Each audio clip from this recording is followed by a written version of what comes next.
Assalamualaikum warahmatullahi wabarakatuh. Bismillahirrahmanirrahim. Alhamdulillahirabbil alamin wassalatu wassalamu ala asyrafil mursalin sayyidina Maulana Muhammadin wa ala alihi wa sahbihi asma'in, amma ba'du. Yang saya hormati keluarga besar Matholiul Falah, utamanya Agus Muhammad Abbad selaku Direktur Matholiul Falah, sedanten para guru, para asatidzah yang saya hormati, semua alumni yang saya hormati. Alhamdulillah niki udan, terus saya ini santai-santai mawon. Kula tak matur sekedap. Dulu di antara wasiat Hadratus Syekh Mbah Nafek, kata beliau, hak buat setahun pisan gue kadang-kadang yo ngisi teng matolek, kata beliau itu. Karena beliau juga yang sering cerita ke saya, gue itu cek dulurku, kata gitu.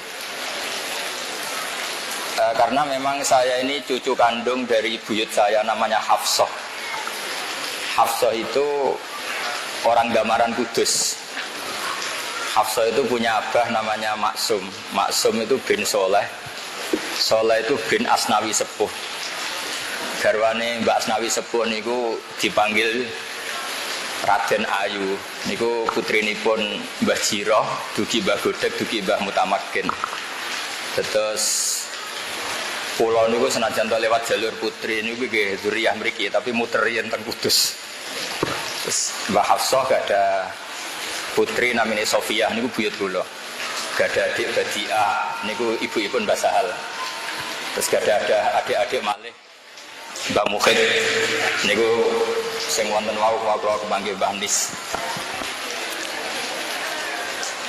Lebih dari semua itu adalah yang penting kula teng mriki badhe matur karena ini acara khalma saya. Saya akan mengingatkan niki gaduh-gaduhe bahasa Indonesia basa Jawa. Bapak kula niku riyen ngaos teng Kiai Zubaidi ngantos khatam terus mondok teng mriki teng Badolah. Sause qiraah masyhur. Badhe niku mondok teng sarang menangi Mbah Zubair kang 1 tahun. Dari cerita tentang hajan yang paling saya kenang itu setunggal. Beliau pernah didhawuhi Badolah, bapak saya namanya Nur Salim.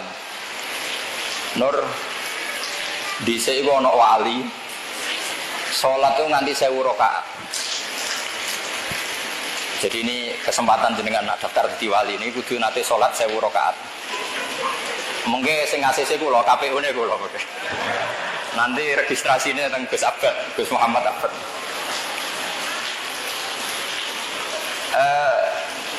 Kalau tangklet, kok kiat pak? Kata Badolah jawabnya gini, yo sakjane itu niatnya mau 2 rakaat, 2 rakaat, terus saking syukurnya sama Allah, sholat lagi karena mensyukuri sudah sholat 2 rakaat. Setelah mensyukuri 2 rakaat, setelah salam syukur lagi ditambahi 2 rakaat, syukur lagi, tahu-tahu sampai 1000 rakaat. Kalau imut sangat nasihati bapak itu. Jadi 1000 rakaat dari syukur. Isak kalau dalam bahasa tahu isak. Nah itu kalau saya ijazahkan ke jenengan itu mesti begini. 1000 rakaat dibagi sekian menit terus disiasati supaya cepat. Akhirnya kayak kasus tarawih di Blitar itu 7 menit selesai. Karena terus pikirannya 20 rakaat dibagi sekian berarti per rakaat sekian menit atau 0, sekian detik selesai dalam berapa? 7 menit. Maka ijazah ini kalau jenengan yang melakukan tetap tidak wali karena inginnya 1000 rakaat, kemudian disiasati. Mangan sik, ngopi sik, terus cari waktu yang tepat kemudian sholat. Itu beda dengan wali-wali dulu. Wali-wali dulu itu kalau sudah ibadah sama Allah, karena ini khalnya para wali termasuk utamanipun Khalil Ahmad Mutamakin. Saya tahu banyak tentang beliau karena saya termasuk orang yang meyakini versi Mbah Mutamakin itu dzuriyah dari Tuban. Ini ku Mbak Asari Bejagung. Jadi saya tahu banyak karena bapak saya itu keluarga Mbak Asari. Jadi saya tahu banyak Mbak Mutamakin itu sebelum saya sering ke kajen. Itu sholatnya orang-orang dulu, itu saking nikmatinya, itu kalau mau ngakhiri itu bingung. Sampai Sayyid Ali Zainal Abidin pernah sholat, kemudian rumahnya terbakar.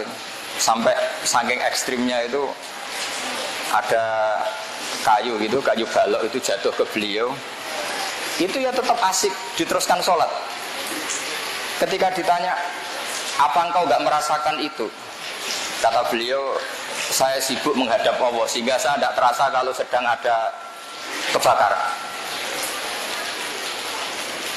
Sayyidina Umar radhiyallahu anhu itu pernah mengalami satu hal yang terkenal sekali, yaitu beliau ditusuk sama Abu Lulu Al-Majusi.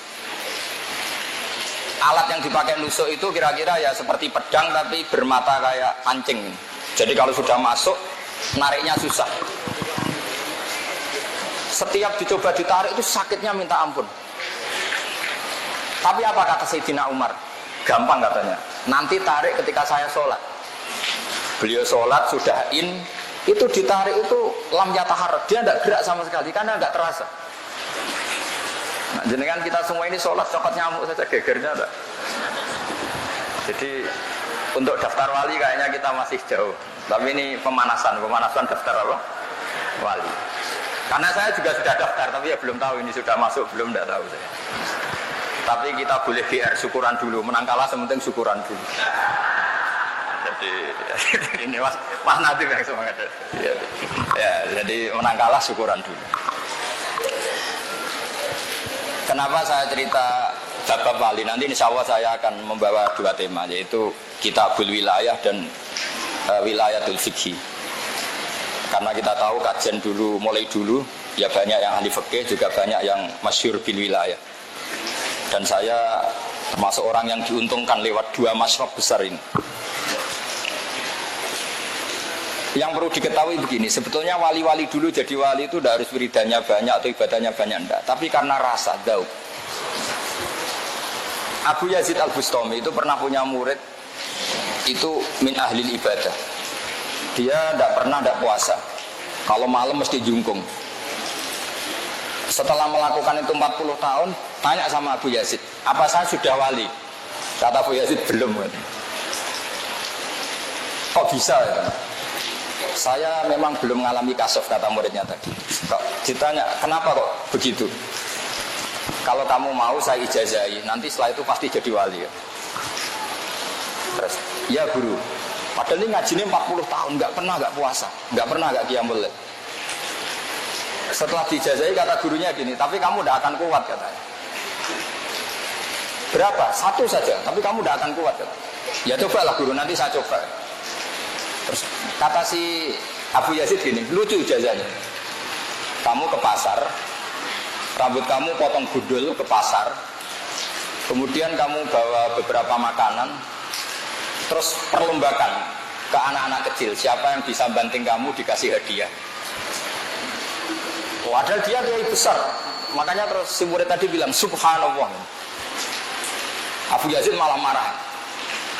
Kau luka subhanallah sirkun, kamu mengatakan subhanallah itu sirkun kan? Sirik gitu. Padahal Abu Yazid tidak wahabi, tapi ini bahasa dulu ya. Terus kata muridnya, kenapa? Li'annaka sabbahta nafsak wa adzabta nafsak. Karena kamu sebetulnya tidak pernah mensucikan Allah, tapi mensucikan diri kamu. Kamu merasa diri kamu itu tidak pantas melakukan itu. Terus kamu pura-pura soleh mengatakan subhanallah wa inna ma sabbahta nafsak. Kamu itu memuji diri kamu sendiri. Itu tidak pantas melakukan hal-hal seperti itu. Terus kata Abu Yazid Al-Bustami, ya gara-gara itu kamu tidak akan pernah jadi wali katanya. Artinya apa? Ternyata ibadahnya dia 40 tahun itu hanya ingin cari prestasi. Cari prestasi, ingin jadi wali, ingin jadi orang top. Artinya tidak karena Allah. Makanya ini penting ya, mungkin ini ilmu yang sudah jarang dibicarakan, tapi kita akan ngomong terus betapa pentingnya ikhlas. Dulu Mbak Maksum Lasem itu dulu juga pernah ngaji di Mbak Maksum Damaran di buyut saya itu. Itu pernah pas pertama ngiyai itu amin wiridan, terus habis sholat wiridan. Terus ditanya sama temannya, gue dhisik ra tau wiridan, ndak saiki wiridan. Perkara niku isin kok didelok santrimu akeh, arah wiridan gak pantes. Terus kata beliau, iya pertama mergo isin, suwe-suwe lali. Lah pas lali ku ikhlas. Makanya harus ada gerakan lali. Nek lali ku ikhlas. Makanya saya ini termasuk orang yang anti pidato umum, tapi ada pengecualian 2%, yaitu termasuk kajen sama kudus, karena saya kalah sepuh. Jadi ini korban dibully ini sama Gus Mat sama keluarga kajen. Saya itu diundang pengajian umum jarang mau, termasuk diundang UIN beberapa kali saya juga gak mau. Karena saya memang tadi sudah daftar jadi wali tadi, meskipun saya tidak tahu keterima apa enggak. Tapi ini penting. Nah karena saya mulai kecil di sarang, dan fakih saya fakih ala Bazuber, karena sampai sekarang saya juga ngajar mahali sama anak-anak sarang. Saya ingin daftar wali lewat jalur fakih. Nah ini yang perlu saya bicarakan panjang lebar. Ini lebih ringan. Dalam kitab usul fikih yang dikarang Zakaria Al-Ansori namanya Lubul Usul, kemudian disarai Basahal namanya Thariqatul Usul. Itu beliau mengutip Zakaria Al-Ansori, kemudian dibenarkan semua syurah, semua penyarahnya. Jadi wali itu gampang kata beliau. Yaitu ketika hukum fikih itu kan ada 5 kira-kira gitu ya, halal, haram, wajib, sunat, makruh. Makruh itu ikutkan mubah saja. Kata saya Zakaria Al-Ansori, beliau cerita begini, sebetulnya mubah itu tidak ada. Mubah itu tidak ada, karena yang dikatakan mubah itu boleh iya, boleh tidak. Jadi dilakukan ya gak dapat pahala, ditinggalkan juga gak mendapat apa? Dosa. Teori itu dikritik oleh beberapa ulama, alasannya ithma min mubahin illa wa yatahaqqaqu bihi tarku haramimma. Fa'il jamu minasukun tarkul qatli wa minasukut tarkul hibah. Karena tidak ada sesuatu yang mubah kecuali saat itu pasti ada haram yang ditinggalkan. Orang tidur artinya dia tidak zina, tidak maling, tidak korupsi. Orang jagongan, misalnya saya guyon sama Mas Nadif, lumayan daripada dugem di kafe, mendingan jagongan sama Mas Nadif. Meskipun tadi ngomongnya saru-saru kata beliau tadi itu. Katanya tapi saru cara kiai, tapi gak saru cara orang awam. Sehingga kiai-kiai itu setahu saya tuh ya sering jagongan. Mbah Mun sekenal saya ya jagongan terus. Saya dulu ya iskal. Mbah Mun kalau ketemu Mbah Sal ya guyon, betul-betulokan. Ini nggak bisa dikatakan omongan yang tidak penting itu enggak. Karena dari keasikan itu ada sekian haram yang ditinggalkan. Jadi tidak ada sesuatu mubah dilakukan kecuali saat itu pasti meninggalkan keharaman. Terus diteruskan oleh beliau, watarkul haram wajibun, padahal meninggalkan haram itu wajib. Sehingga melakukan mubah juga wajib. Jadi sebetulnya para kiai, para santri yang sewengi turu rata hajud, anggap saja melakukan kewajiban. Karena ya gak ngerasani orang, gak zina, gak maling, gak gosip, gak bully, gak weanan tadi. Sehingga saya ingin daftar wali yang jalur itu saja. Ya nak waya turu ya turu, nak waya karena niati ninggal barang apa? Haram. Tapi teori itu juga dikritik oleh sarah-sarahnya, sarkun ala sarkin kalian. Masalahnya juga sering melakukan mubah pas itu meninggalkan wajib. Jadi misalnya Mas Nadif rapat ansor di Jakarta, pas istrinya mau melahirkan itu kan melakukan barang mubah meninggalkan apa? Wajib. Wae bojo blonjo sing lanang jagongan mbek kanca alumni. Itu berarti melakukan mubah meninggalkan wajib. Tapi apapun itu yang menjadi masalah adalah mubah itu bisa berkategori wajib dan bisa berkategori apa? Haram. Tapi itu menjadi satu ilmu. Karena itu menjadi satu ilmu sehingga ada cerita di kitab Al-Fawaid Al-Mukhtarah itu. Abu Yazid Al-Bustami itu saking GR-nya ya, gede rumongso ya, pede sekali kalau dia itu wali papan atas.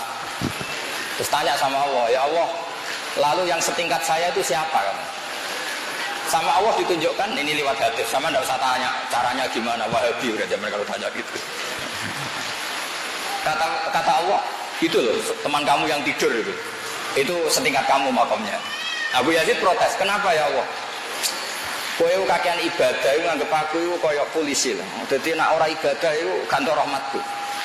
Iku ngertiin aku baik-baik saja terus ditinggal turu. Jadi saya ingin daftar yang itu maksudnya makanya ini. Jadi saya ini sudah daftar tapi yang jalur itu aja. Saya kemarin pilpres itu juga ngaji masif. Saya bilang Ar-Razik itu Allah, Al-Mudabbir itu Allah, yang atur dunia itu Allah. Nggak mungkin dong kita fanatik 01 atau 02, tetap yang ngatur dunia itu Allah. Kamu fanatik kan karena kalau dipegang ini nanti dunia jadi gini, dipegang ini begini. Mana ada makhluk punya pengaruh sebesar itu? Kayak rata ngaji tauhid gitu. Jadi menurut saya ya sudah biasa saja. Atas nama prosedur negara, prosedur demokrasi ya kita milih salah satu. Tapi tidak usah iman-iman banget. Iman ya sama Allah Subhanahu wa Ta'ala. Ini penting saya utarakan, ternyata di dunia wali saya punya kitab namanya Khilyatul Auliya. Itu kitab kesayangan Imam Ghazali. Dikarang oleh Abu Nu'aim Al-Asfihani. Di situ ada sekian cara jadi wali, mulai jalur yang serius. Ya mungkin jalur serius itu termasuk saya yakin mimpenihim termasuk Badullah Salam, Bamafud, Bas.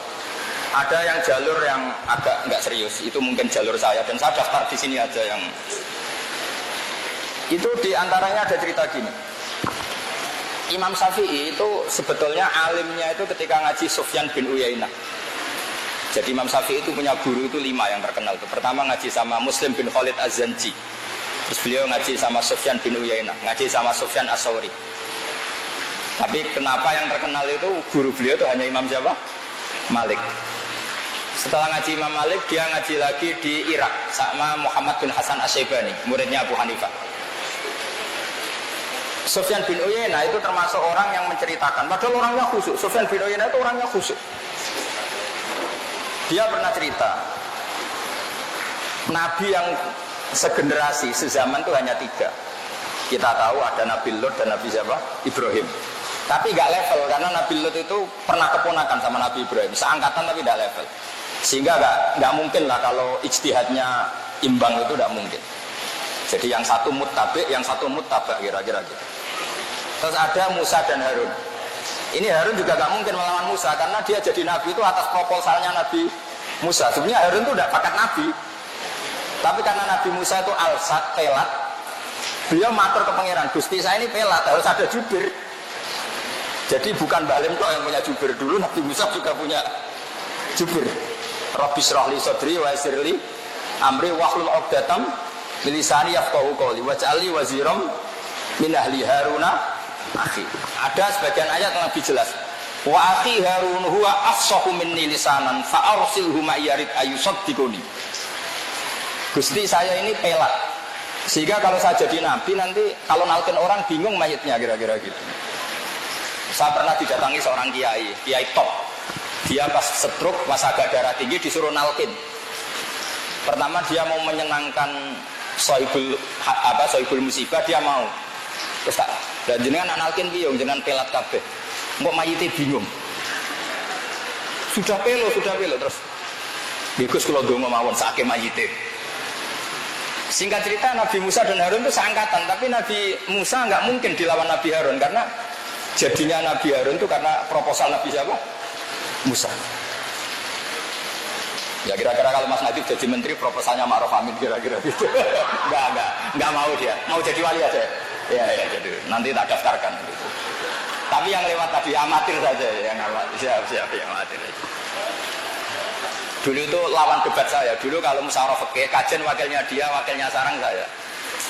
Karena saya hormat Mbak Sahal, dia kalau ngomong sekenanya tidak saya bantah. Makanya saya dendam sekarang ini ngomong saya pegang mic. Dulu gaya dia. Karena Mbak Dola terkenal wali, dia mantunya Mbak Nafek terus terkenal kalau mau jadi mantunya Mbak Nafek. Jadi saya keteror ini jadi menantu Mbak saya, jadi terus ya sudah diam, dia ngomong sekenanya sudah. Nah, sekarang itu saatnya balas dendam. Terus kemudian ada nabi yang seangkatan yang memang kualitasnya sama, kedekatannya sama Allah sama, mazaya wal fadil, al mazaya wal fadilnya juga sama, yaitu Isa dan Yahya. Nabi Isa kita tahu mulai kecil ya sudah bisa ngendikan wa yukallimun nasa fil mahdi wa kahla. Nabi Yahya juga kata Allah, ya Yahya khudil kitaba bi quwwah wa atainal hukma sabiyya. Tapi apa yang terjadi? Karena seangkatan, selevel, sama-sama masih muda. Itu kalau Nabi Yahya dan Isa ketemu di salah satu kampung binaan. Itu kalau Nabi Isa tanya gini, di sini yang rumahnya orang-orang fasik siapa ya? Yang masih narkoba, masih dugem, masih sakau, rumahnya mana ya? Kalau Nabi Yahya tanyanya enggak, di sini yang rumahnya Pak Yai, yang orang-orang soleh mana ya? Ini yang cerita Sufyan bin Uyainah dalam kitab Khilyatul Auliya atau Baqatul Asfiya. Sehingga saya jamin semua cerita yang ada di Ihya tentang Manaqibul Akhyar itu Imam Ghazali ngambil dari kitab apa? Khilyatul Auliya. Sekitar 14 juz. Kalau di kitab saya ada 14 juz. Mungkin kalau di Mas Nadif hanya saku karena dia malas beli terus pakai apa itu? Maktab apa? Jamilah. Gratis ya? Yes. Masalah itu menurut saya. Kalau saya enggak, kitab betul. Kitab betul gitu. Itu akhirnya dibukalah satu dialog. Kata Nabi Yahya, kenapa kamu tanya rumahnya orang-orang buruk? Aina sirorun nas? Kenapa kamu selalu tanya aina sirorun nas? Mana orang-orang buruk itu? Nabi Isa enggak mau jawab, terus tanya.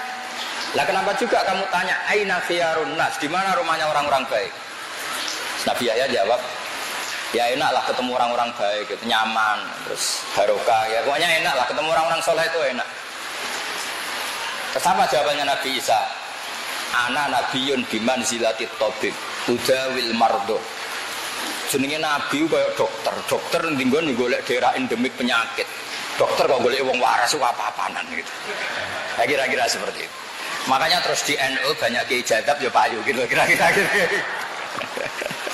Mungkin Mas Nadif daftar gak? Jadi itu macam-macam. Makanya di NU itu ono kiai mau kancanan wong fasik tok ya payu, kancanan wong soleh tok ya payu, karena memang Nabi dawuh al ulama warasatul anbiya. Dan itu semua teks hadis uniknya tidak ada yang kata-kata al ulama warasati. Enggak ada. Tapi al ulama warasatul anbiya. Sehingga semua watak para nabi dulu itu terwakili oleh ulama-ulamanya Rasulullah Shallallahu Alaihi Wasallam. Sampai sebagian riwayat disebutkan ulama ummati ka'ambiya ibani Israel. Sebagian riwayat karusuli bani Israel. Kita tahu ketika Asra Badrin, tawanan perang Badar, Rasulullah tanya, ini diapakan? Kata Abu Bakar, hum asyiratuka, itu keluarga kamu ya Rasulullah. Maafkan saja. Kalau terpaksa ya ambil fidak, ambil tebusan, jangan bunuh, mereka keluarga kamu ya Rasulullah. Ketika tanya Umar, ini diapakan? Itu kan orang-orang yang ingin membunuh kamu, ingin mengusir kamu, sekarang ketangkep ya bunuh. Kok repot, kata Umar. Apa kata Rasulullah? Masaluka ya Abu Bakrin ka masali Ibrahim ifqala faman tabi'ani fa innahu minni wa man asani fa innaka ghafurur rahim. Wa masaluka ya Umar ka masalim Nuh ifqala rabbil la tazar alal ardi minal kafirina daya. Nah, saya nggak tahu yang Mas Nadif itu kayak Nabi siapa, itu saya belum tahu. Khidir ya?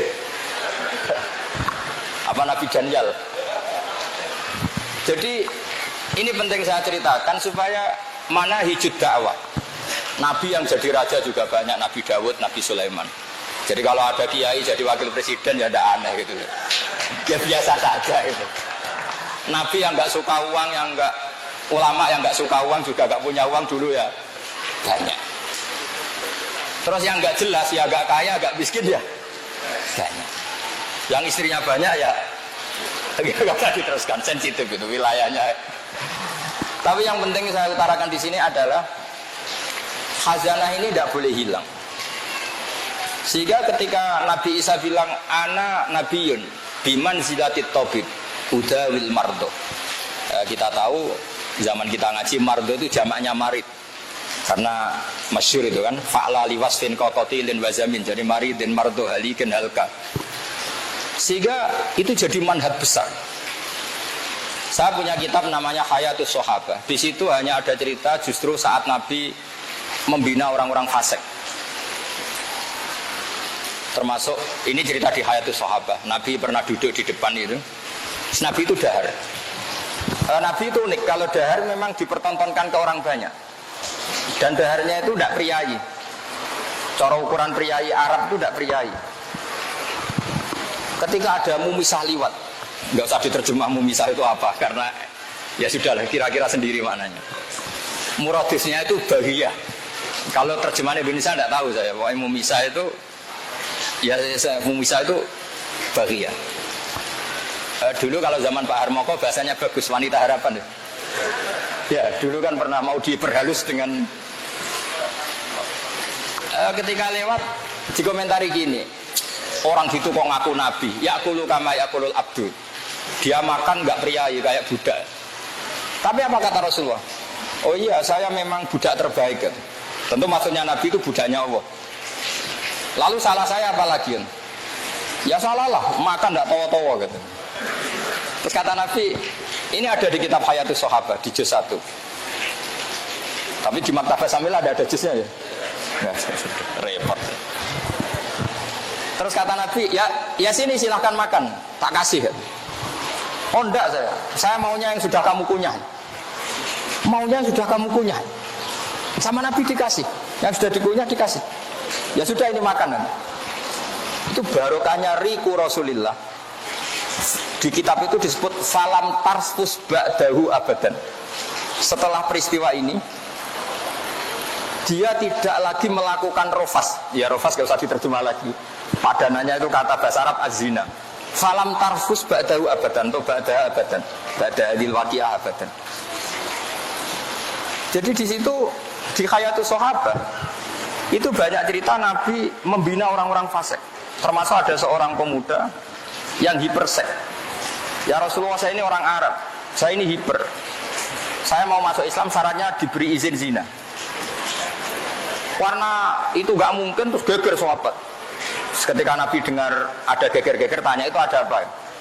Itu ada pemuda mau masuk Islam tapi yastazinu fi zina. Dia harus dibolehkan zina. Makanya kita cegah untuk ketemu jenengan ya Rasulullah. Tapi kata Nabi, udnuh. Pakai hak sakta, udnuh. Sudah gak apa-apa, suruh sini kan. Apa yang dilakukan Nabi itu luar biasa. Nabi pertama tanya gini, kamu pemuda yang yastazinu fi zina? Iya ya Rasulullah. Nabi itu bisa mencuci otak sampai seperti ini. Atuhibbuhu li ummik. Kowe seneng nak mbokmu didemeni wong-wong. Oh tak baca Gusti nek ana sing demeni mbok kula.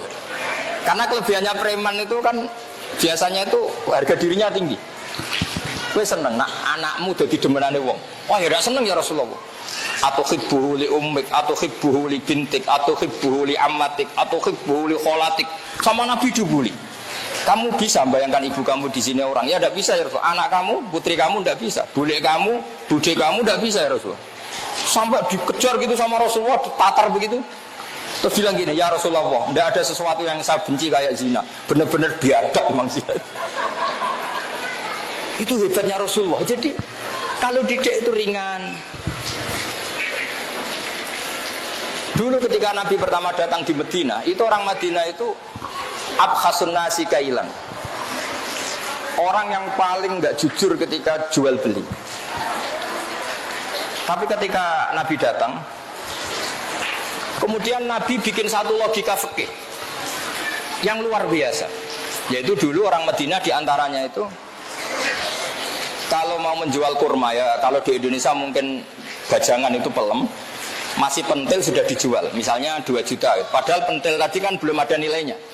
Sehingga di fikih nggak boleh jual qabla budui solahi ya, sebelum kelihatan jadi apa? Bajangan ya. Terus ketika Nabi, loh, kok sudah kamu jual apa? Kata Nabi. Ya jual pelem ya Rasulullah 2 juta. Lah yang di pohon itu apa ya? Pentil. Masa pentil 2 juta? Tapi nanti kan jadi pelem ya Rasulullah. Nanti kan jadi mangga ya Rasulullah. Terus Nabi membuat satu makalah yang luar biasa. Kata Nabi, Aro'aita in mana Allahu as-samra fabima yastakhilu ahadukum mala akhi. Umpama nanti ini enggak jadi sampai mangga, enggak jadi sampai pelem. Lalu uang 2 juta itu atas nama apa? Kamu ngambil uang 2 juta itu atas nama apa? Katanya atas nama pelem, kan enggak jadi pelem karena kena angin. Iya ya Rasulullah, ternyata kita zalim. Semenjak itu orang Medina enggak ada yang seperti itu. Makanya di antara syarat seorang jadi nabi itu harus fatonah, punya kemampuan argumentatif. Nah ini yang saya ngaji di mana-mana bilang, biasanya problemnya orang soleh itu kan nggak cerdas. Dulu nabi ya soleh ya cerdas, sehingga nabi itu nggak pernah kalah debat, meskipun sama orang Yahudi. Dulu yang namanya Imam Syafi'i, Imam Ahmad, ulama-ulama dulu itu nggak ada yang pernah kalah debat. Dan menangnya ini bukan menang agul-agulan, memang menjadikan orang itu insaf. Saya punya sekian cerita gini. Imam Syafi'i dulu tuh ada pinter-pinter amat, yang namanya masih amatir.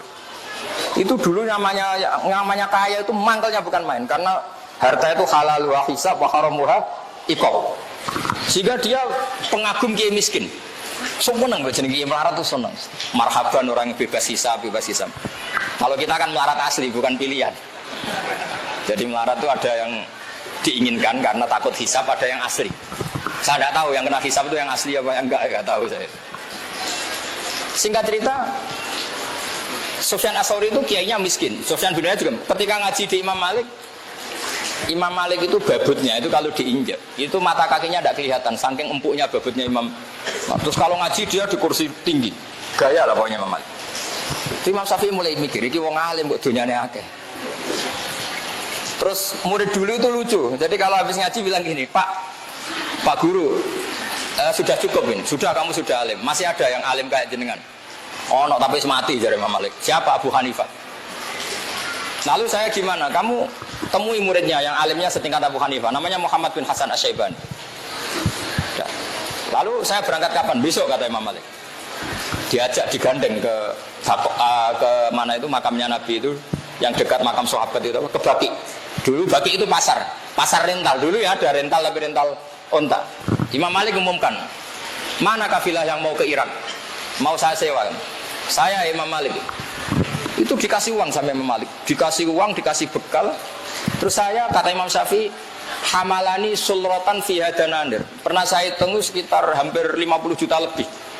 Karena 1 dinar itu kan 4 gram ya. 1 dinar 4,25 gram. Itu artinya kalau 10 dinar saja sama dengan 40 apa? Gram. Padahal di Sangono itu sekitar 50 gram, 50 dinar. Oh, banyak lah pokoknya. Imam Syafi'i mulai mikir, kiai melarat tak idola ora tau nyangoni, kiai sugar apa dia cocok sama nyangoni. Itu mulai rubah deh. Tapi yang ngaji di sini tidak usah begitu. Singkat cerita, terus dia datanglah ke Irak, ke Muhammad bin Hasan Asy-Syaibani. Lebih ngeri lagi, di ruang tamunya Muhammad bin Hasan Asy-Syaibani itu ada emas lantaan. Jadi kalau ngitung uang itu di ruang tamu Muhammad bin Hasan Asy-Syaibani. Itu bisa dipraktekkan kiai sekarang. Kalau ngitung uang itu kesunatannya memang di ruang tamu, supaya santri gak kepikiran nyalami template, karena kiainya uangnya sudah banyak. Itu dari mas lantaan terus ditutupi, dipindah ke sunduk, ke satu peti yang lain gitu.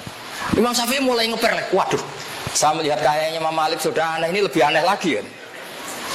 Terus kata Muhammad bin Hasan Asy-Syaibani, karena dia ahli usul fikih, pakar usul fikih, dan nanti ini menjadi awal cerita kenapa Imam Syafi'i jadi ahli apa? Usul fikih. Makanya beliau menanti ngendikan annasu fil fikhi iyalun ala Abi Hanifah. Semua orang yang ngaji kitab saya berarti utang jasa sama Abu Hanifah, karena dia pertama ngaji usul fikih itu gara-gara mazhabnya Muhammad bin Hasan apa? Asy-Syaibani, sahibu Abi Hanifah. Imam Malik itu anti usul fikih karena dia ahli hadis. Ya, wah ini provokator ini. Berarti Wahabi itu Maliki ya? Oh, ya, itu terserah dengan iman apa enggak. Yang jelas gak wajib iman. Setelah Imam Syafi'i takjub, kata Muhammad bin Hasan Asy-Syaibani, karena beliau senior ya, tenang saja. Kenapa ya Fata? Manggilnya masih, kenapa ya Fata? Ya heran saja, kiai kok kaya, orang alim kok kaya. Kamu heran? Iya. Ya sudah, tak kasihkan orang fasik. Ganti gue demenan, gue tombok. Ampun, nak digo fasik, digo zino, digo tombok. Ya ana tak kena wong sing ra jelas-jelas, digo alat ra jelas. Ampun, kiai mawon sing gadah. Terus mulai mikir, iya ya nak donya dikuasai wong fasik ku ya repot. Mun wong alim sugih mboten napa-napa pun mboten. Itu mulai itu rubah. Terus setelah dia rubah, digojok sama Muhammad bin Hasan Asy-Syaibani. Khairul mali ma yusarru bihi siddiq wa yukmadu bihil adu. Api-api donya iku kanca seneng mergo iso nyangoni, musuh ra seneng. Imam Syafi'i mulai mikir, iya. Di antara alamate wong bener walau karihal kafirun walau karihal rikun. Kira-kira wong kafir itu seneng kiai sugih apa kiai melarat? Enggak kira-kira. Kira-kira wong kafir itu seneng kiai jabat apa sing ora jabat? Iku Mas Adi. Kira-kira wong kafir itu seneng kiai sing dipengaruh apa sing ora dipengaruh? Semenjak itu Imam Syafi'i mikir iya. Nak wong Islam duwe syauka, wong kafir gak seneng. Nak wong Islam dipengaruh, wong kafir gak seneng. Kulo niku asline ra seneng terkenal, mboten seneng blas. Tapi kulo niku kadang-kadang yo mikir, misalnya kiai alim gak duwe fan, gak duwe muhibin. Sing di muhibin apa penyanyi dangdut, terus piye nek dojar. Jadi akhirnya Imam Syafi'i mulai keterusan. Saking keterusannya Imam Syafi'i duwe fatwa ngeten, ada orang kuat beli Alphard kok beli carry tua haram ya begitu. Iya, orang kuat bikin rumah tingkat kok melek haram. Terus keterusan. Masyhur madzhab Syafi'i al-Islam ya'lu wala yulale, sampai kafir dhimmi kok naik kuda. Orang Islam enggak boleh naik khimar, harus di atasnya kafir dhimmi. Itu korban didikan Muhammad bin Hasan siapa? As-Syaibani tadi. Sehingga Imam Syafi'i itu terus mulai ngarang usul. Ngarang kitab usul. Saya punya kitab pertama yang dikarang Imam Syafi'i namanya Ar-Risalah.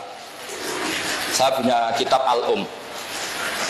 Semenjak itu Imam Syafi'i itu jadi Al-Usuli. Kemudian keahlian beliau diwarisi Imam Ghazali. Setelah itu jauh, beliau ngarang Al-Mustashwa. Terus di Razakar Al-Ansori dikaranglah kitab Lubul Usul. Itu diantara yang disarai bahasa ahli Thoriqatul Usul itu. Disarai Mbah Mahfud Nailul Ma'mul tadi. Terus era macam-macam. Sampai sekarang kalau di Mesir siapa? Wahbah yang ahli siapa? Khalaf itu. Yang ahli usul fikih Wahbah Zuhairi siapa itu? Wahab Khalaf siapa? Iya. Zahra Abu Zahra dan sebagainya. Nah, makanya di Matola ini luar biasa menurut saya. Didikan wali ya jalan, karena wali itu penting. Karena kalau tidak ada wali terlalu usuli, orang liberal itu ya korban apa? Usuli. Tapi orang tidak bisa usul fikih jadi gobloknya ora karu-karuan. Sehingga ada cerita santri sering naboi bojone. Naboi itu memukul pakai tangan, itu bahasa Jawa apa? Naboi. Secara definisi naboi itu mukul pakai tangan. Istrinya lapor sama Pak Yai, alumni jenengan itu keras sama saya, sering naboi saya. Terus dipanggil, hei alumni, kamu jangan pernah naboi istri kamu. Selang sekian bulan istrinya lapor, sekarang nyadui Pak Kiai. Karena santrinya nggak ngerti usul fikih, yang diharamkan guru saya kan naboi, kalau nyadui kan enggak. Nah, ini korban nas, itu Wahabi nanti korban apa? Tekstual itu, tekstual. Tanpa ada ilmu usul fikih itu tidak bisa. Makanya harus dirunut. Naboi, illatul hukmi itu apa? Idza. Oh, nak idza berarti yuqasu alaihi nyadui, ngidoni. Termasuk yuqalu apa yuqasu alaihi gak ngrumat, itu ya lara tenan, wong melarat itu ya lara tenan. Nah, sehingga apa yang terjadi begini? Ini senam usul fikih sebagai bentuk penghormatan saya sama Mbah Sahal. Ini ada seorang Arabi datang ke Rasulullah, ya Rasulullah ahlaktu. Qala wa ma ahlakaka qal waqatu imraati fi nahari Ramadan. Kata Nabi, ya sudah atik rokobatan, wah saya tidak mampu. Sum syahro ini mutatabian, saya tidak mampu. Ya atim sitina miskinan macam-macam. Ya Rasulullah saya ini kecelakaan. Kecelakaan apa? Saya bergaul intim sama istri saya fi nahari Ramadan.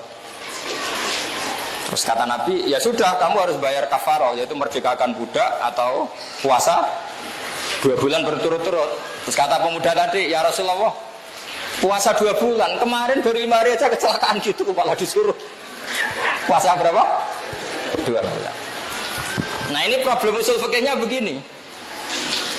Ada ulama yang mengatakan hukuman seperti itu hanya diberikan pada orang yang menjima istrinya fi nahari Ramadan. Itu juga satu pendapat yang bisa salah bisa benar karena masalah ijtihadiyah. Tapi banyak ulama, uniknya yang pendapat ini Imam Malik, orang yang anti usul fikih. Kata Imam Malik, misalnya jam 9 ya, kalau saya atau Mas Nadi terus mangan mie. Kenapa mangan mie? Kepengen naik. Itu cara Imam Malik hukumannya sama dengan jima istrinya fi nahari Ramadan, karena sama-sama hakku hurmati Ramadan min ghairi udhrin syar'iyyin. Karena sama-sama melecehkan Ramadan tanpa udzur syar'i. Sehingga lo jima itu tidak zina loh, perlu dicatat. Jima istrinya itu zina apa enggak? Enggak kan? Berarti statusnya apa? Mubah kan? Kalau ngumpuli istri statusnya mubah kena hukuman, berarti makan mie atau makan sate juga kena hukuman. Nah, ini kangkang itu kadang-kadang itu terus saya naik dewe muka mentang-mentang nyaure mau apa? Sedino. Itu salah besar, itu bahaya itu. Cara madzhab Maliki. Alhamdulillah kita madzhab Syafi'i. Jadi uniknya ulama itu gitu. Imam Malik nganggo wali ini wis ora pantes Ramadan kok mangan tanpa udzur. Imam Syafi'i sing ahli usul fikih gak ngaku usul fikih. Kata beliau, hukuman itu la yuqasu alaih. Jadi gak boleh dikiaskan kalau hukumannya tentang jima fi nahari Ramadan ya jima saja, yang lainnya enggak.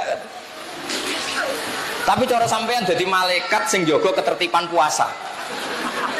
Kira-kira dukung Imam Malik apa Imam Syafi'i? Mangkel gak misalnya ada orang jam 9 terus nyate di pati sewante tanpa udzur. Dukung siapa? Malik. Jadi wali itu ya aneh, padahal dia anti usul fikih. Imam Malik itu anti usul fikih. Tapi dia pakai sentimen walinya. Pakai hira walinya. Ora pantes. Wong tanpa udzur kok. Makanya ini jadi masalah fikih yang sampai sekarang. Jadi makanya khazanah seperti ini di matolek agak boleh hilang. Semua muqarrar di matolek di MGS itu sama. Usul fikih ya diajarkan, fikih mateng ya diajarkan, tarikh ya diajarkan. Karena ini penting karena secara logika-logika yang dibangun para nabi itu kata Rasulullah al ulama warasatul anbiya. Saya ngaji di mana-mana sering cerita. Sayyid Abdul Al-Haddad itu kalau ada orang sowan ditanya, kamu ngaji siapa ya? Misalnya ngaji sama Mas Nadif. Pernah nangis gak kalau pas ngajar? Enggak pernah katanya. Bujondok. Itu kata lereni ngaji sama kiai seperti itu. Atine atos ra iso nangis gitu. Kata Sayyid Abdul siapa? Al-Haddad. Tapi kalau Abdul Hasan Asadili kebalikannya. Kalau tanya, kowe ngaji mbek sapa? Sama kiai ini. Kalau ngaji pernah guyu enggak pernah nangis terus. Lereni ngaji sama kiai seperti itu. Wong ora iso syukur. Itu masyhur. Nah, saya ya agak sadili dalam seperti itu. Karena itu adalah cerminan perdebatan Yahya dan Isa. Yahya itu orangnya happy. Isa itu panik. Digojlok. Mali aroka abisan ka'annaka taqnatu min rahmatillah. Wong kamen merengut wae kaya wong putus asa saka rahmate Allah. Nabi Isa balik gojlok. Mali aroka aminan ka'annaka ta'manu min makrillah katanya. Jadi dua gojlokan besar ini tercermin di perilaku para kiai. Kita punya khazanah kiai kayak Mbak Arwani, kayak Mbak Dolah, kayak Mbak Sahal. Asal alim deh syaratnya ya. Gak apa-apa nanti diteruskan kita punya khazanah Gus Nadim, gak apa-apa diteruskan asal sampean ikhlas. Kalau udah ikhlas ya gak apa-apa, ini kan demokrasi. Karena memang seperti itu. Wa annahu wa abhaka wa abka. Orang bisa tertawa ya karena kehendak Allah, orang bisa nangis ya karena kehendak Allah. Tentu para wali ini yang tahu mana guyu sing diridani Allah, mana nangis sing diridani Allah. Jangan sampai terjadi ad-dohku fi mahalil buka, al-buka fi mahalil dohki. Karena ini pelecehan terhadap takzim haibatu jalalillah. Sehingga banyak orang jadi wali itu ya karena cerianya. Bapak saya itu gak guyon. Guru saya bangun ya gak pernah guyon. Pernah tak tanya, Pak kok sering guyon? Aku izin ambek pangeran. Sawangane ning bumine gak pati ikhlas. Lho nggih misalnya sampean punya tamu merengut kan kurang apane kan gitu kira-kira. Ono gaman di kiai merengut kurang suanane tapi kan terjadi repot gitu. Tapi nak guyon terus ngitung duit di ruang tamu apalagi duit politik kan tumpuan deh. Oh itu santrine sampai salam template 50.000 yang mutarodid tak kekno ta ora. Kan terus jadi mantep ora usah kiai ku duwe akeh.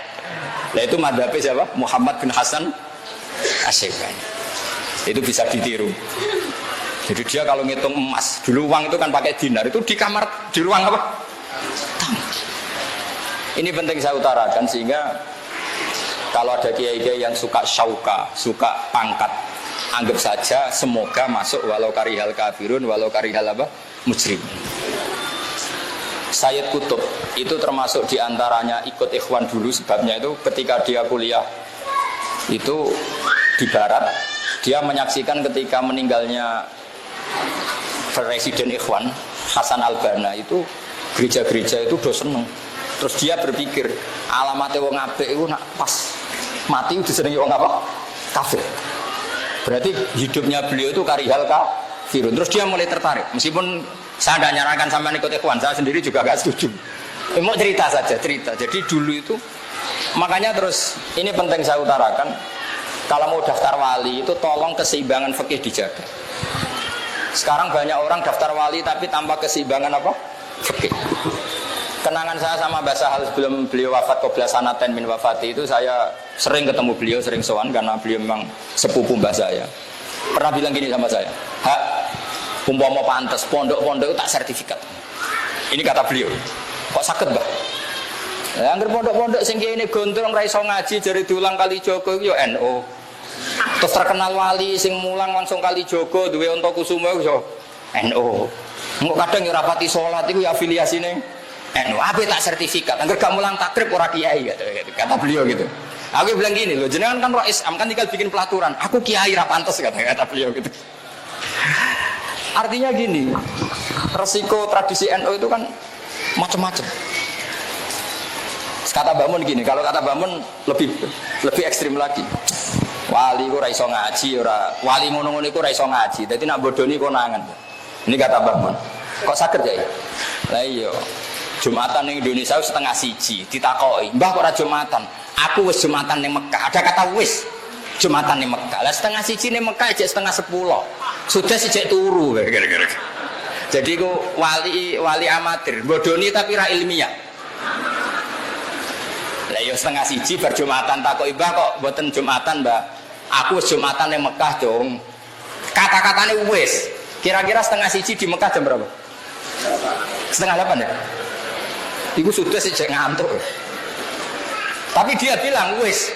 Mestinya nak waline rada pelajar win. Ora cong engko aku Jumatan ning Mekah rada maju iku.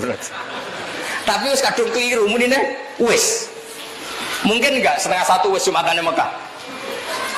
Enggak mungkin kan karena belum masuk waktu apa? Jumat. Karena kita terpaut berapa? 4 jam. Makanya ini penting saya utarakan sehingga tradisi hajian, karena dulu ya mas saya kajian banyak yang ngaji di sarang, juga beberapa mas saya sarang ngaji di kajian karena mulai dulu adat kiai itu silang-silang. Makanya ini harus kita jaga, fikih ya kita jaga, ilmu wali ya kita jaga. Nah, nasihat kedua dari Badola yang dikenang bapak itu begini, Nur, jadi wong pilihannya mau loro tok, jadi wali itu sering ngurungokno radio. Zaman itu memang informasi itu radio. Artinya nak rawali kudu banyak apa informasi. Nak wali kan nganggo insting karena pakai kasufnya. Makanya figur Imam Malik dan Imam Syafi'i ini jadi figur yang unik.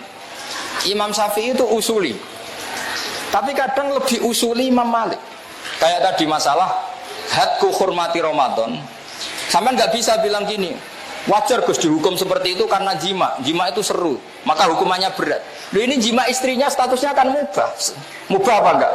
Mubah, bahkan bisa saja sunat, bisa saja wajib kalau kamu takut zina. Kalau mubah kena hukuman berarti makan fina hari Ramadan yang min ghairi udhrin syar'iyyin juga harus kena hukuman. Jadi memang mazhab itu unik. Sehingga kita harus bangga dengan madzhabul arba'ah. Dulu saya pernah ditanya, Gus kalau orang-orang kampung pakai batu bata, materinya dari najis gimana? Ya gak apa-apa kata saya. Itu di MUIN dikritik sampai gak boleh dipakai karena ma'jun bisirjin, kena teletong. Tapi cara Abu Hanifah mazhabnya lucu. Abu Hanifah itu alatut tohara itu 3, alma wa turab wan nar. Alma wa turab wan nar. Tapi jangan wudu pakai api, nanti blidas kabeh. Alasannya Abu Hanifah, fa inna wa ta'ala tahharul mu'minin al-usad. Orang-orang mukmin yang dosa-dosa itu disucikan oleh Allah lewat neraka. Berarti neraka itu al-mutahhirah, an-nar itu. Sehingga botol yang dari sirjin karena sudah dibakar hukumnya suci. Tapi jangan teruskan tadi ya, misalnya junub nggak dapat mak, dapat turab. Ya nggak usah diteruskan begitu. Ya untuk tadi untuk menghukumi sirjin saja Pak. Labina atau batu bata yang tercipta makjun apa? Bisirjin, bagat litong tadi. Jadi Madzhabul arba ini khazanah. Lagi-lagi setelah diteliti itu juga mirip-mirip apa yang dialami para nabi dulu. Makanya ulama warasatul anbiya. Jadi nabi-nabi dulu itu terwakili oleh akhwalnya para ulamanya Rasulullah Shallallahu Alaihi Wasallam. Bahkan termasuk min karomatil Ghazali adalah cerita ini ada di kitab Ithaf. Ada ulama besar itu mimpi Rasulullah ketemu Nabi Musa, ya hanya dengan Nabi Musa. Terus Rasulullah dengan gini, ulama umati keambia Bani Israel. Ulama umatku itu levelnya kayak nabi-nabi Bani Israel. Tentu Nabi Musa agak terima, masa iya? Yang bener aja ulama kok disamakan apa? Ambia. Saya tidak tahu ulama yang mu'i apa yang itu tidak tahu. Pokoknya ulama apa? Ulama. Ulama yang bisa baca Wahab, Mu'in. Kata Mbah Mun itu kiai itu ada dua. Ada kiai ya kiai tenan, jabat tidak jabat di NU ya tetap kiai. Ada jabat karena dikiaikan karena jabat. Singkat cerita terus yang benar, iya kata Rasulullah. Dipanggillah Imam Ghazali. Kalau kamu nggak percaya tak beri contoh satu. Ini Manaqibul Ghazali. Dipanggil Imam Ghazali. Ini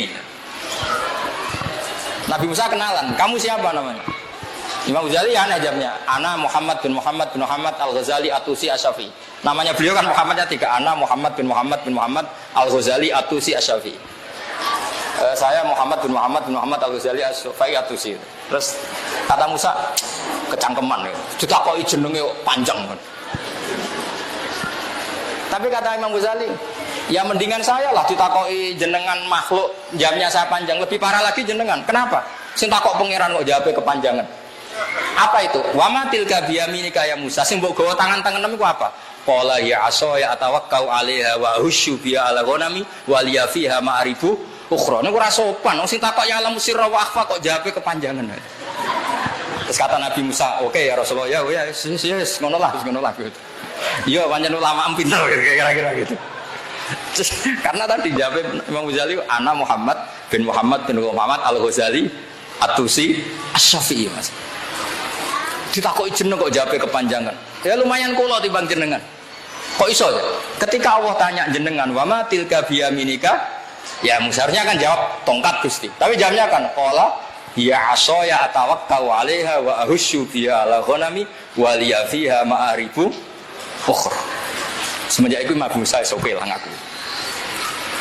Yang lebih unik dari itu adalah Imam Nawawi itu delalah namanya itu Yahya Syarafuddin Yahya, digelari Abu Zakaria.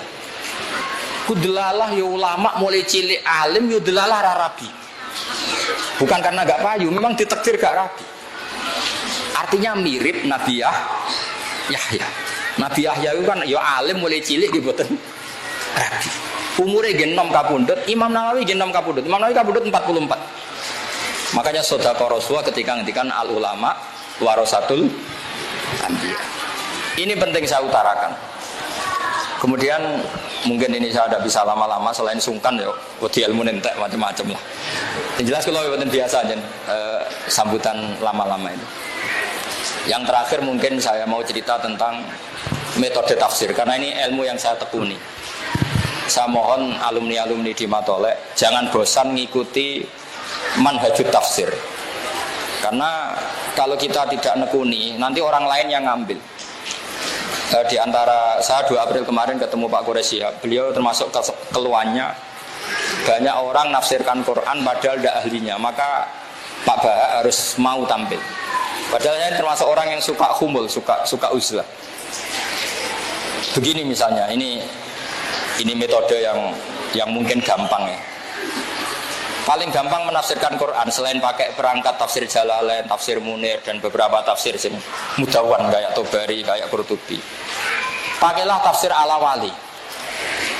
Wali itu kalau nafsiri Quran itu unik Mas Nadif. Jadi kalau kita kan, saya kan mulai kecil ya belajar, tapi pakai tafsir formal. Kalau wali itu lucu, kalau nafsirkan ayat itu lucu.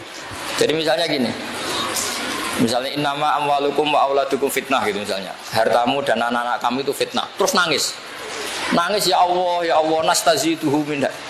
Wong fitnah kok tak tambahi. Artinya nangis itu wong donya aku fitnah kok aku nambahi donya terus, berarti nambahi fitnah.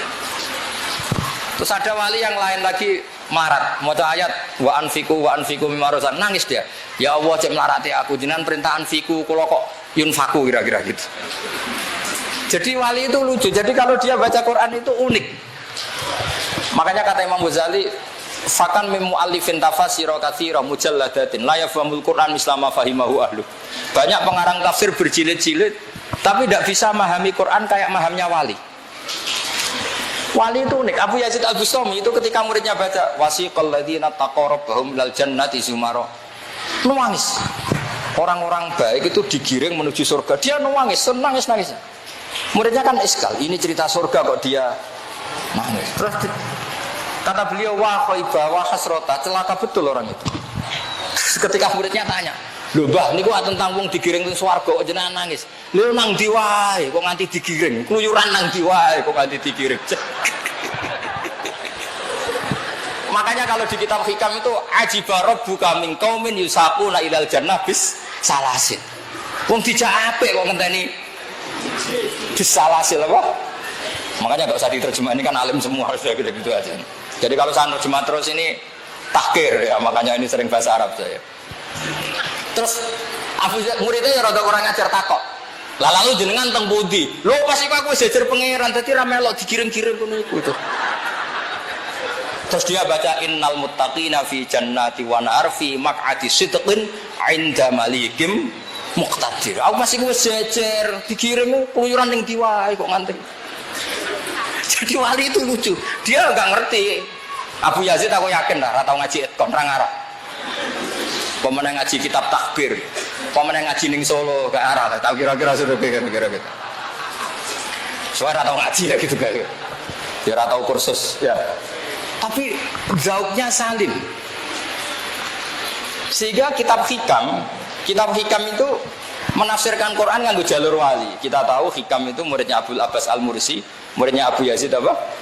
Abu Stok. Itu kalau nafsirkan Quran itu unik. Dan kita harus mendengar itu. Misalnya ketika Abdul Hasan Asyadzili itu kalau ada orang habis sholat kok ngeluh, sholatku ditompo ta ora, aku marah. Marah besar. Kowe iku ditegur sujud wis apik. Sujud kok getun, bocah kok eleke ngono, kira-kira gitu. Artinya meskipun sholat kita tidak diterima, kita kan kudira sajidan. Kita ditakdir sujud. Itu prestasi yang luar biasa, kita pernah ditakdir sujud. Kowe kepengin ditampa ta ora iku hadun nafsi, padumu nak ditampa tembus swarga ngloni widadari kan gitu kira-kira gitu. Jadi gayanya kepengin ditampa tapi orientasinya sebetulnya widadari. Makanya saya tuh nggak pernah ngeluh habis sholat itu, ditampa ora keren bersujud gitu saja. Nah itu mazhab Abdul Hasan siapa? Asyadzili, masyhur itu. Sampai beliau ngendikan masyhur tuh, qalilul amali ma'a syuhudil minnah minallah khairun min kasiril amali ma'a ru'yatit taksir. Amal sithik lah tapi yakin pemberian Allah luwih apik timbang amal akeh tapi ngerti nak taksir.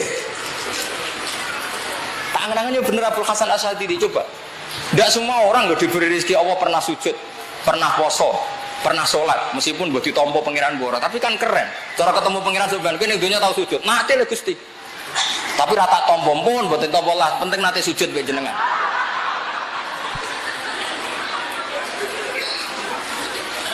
Makanya masyhur. Nah itu oleh hikam diulang-ulang.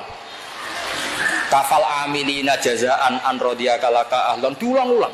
Cukup kamu sebagai orang pernah sholat, pernah saum, yang penting kowe ditakdir nglakoni. Iki ora usah bakas ditampa ta ora. Ditakdir pernah melakukan itu satu hal yang luar biasa. Kok ndak keren gimana? Kita pernah ngaji Wahab, ngaji Jalalain, khatam Matolek, keren. Dadi kiai orang ora penting. Sementing nek ana hadis thalabul ilmi fardhatun, pun tamat Matolek. Wes golek ilmu fardhu ain, pun ate ra munggah barang kula.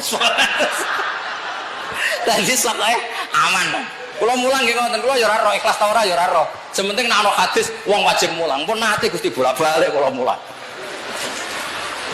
Nah ini yang terakhir saya tutup kenangannya Mbak Nafek. Dulu Mbak Nafek itu madhep di sarang disuruh ngajar, sama Batula disuruh boyong. Wong kon golek ilmu malah kon mulang gitu kata. Tapi uniknya Batula ketika beliau sudah di dalam akhirnya Mbak Nafek itu disuruh ngajar. Ketika ya ada kiai lain yang nasihati, kula tapi wedi salah. Jawab kiai tadi, wedi salah koyok nabi wae. Orang Nabi salah biasa.